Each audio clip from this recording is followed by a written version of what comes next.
Welcome to Maths Made Easy with Kingsley. We have a question on the board. It says change 0.539 to fraction. So we say solution 0.539 equals to 0.539. Now what do we do?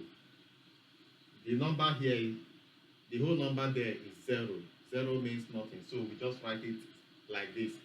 Had it been, I have another number that is significant, like 1, 25, or any other number, I would rather make it big, as if I'm writing a whole number, and then put this figure here as if I'm going to put my numerator, okay?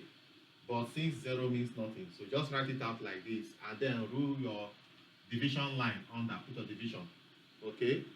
Now, under the decimal point, put 1. Now, after the decimal point, you have 3 numbers, 539. So you are going to put a 0 under each of the 3 numbers. 1, 2, 3. Do you understand? So now, having done it to this extent, what we are going to do next is to look for a factor that can divide 539 and 1000. For now, I don't think there's any factor that can divide 539 and 1000. So it cannot be reduced to the lowest term. So I'll put my answer as 539 over 1000. Do you understand? So this comes as my final answer. I've changed this to fraction, and it is also in the lowest term because nothing can divide.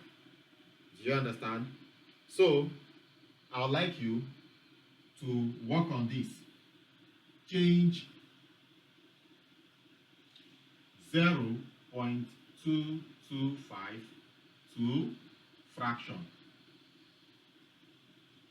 So solve that and put your answer at the comment section. Please like my video, share and follow. See you at the next class.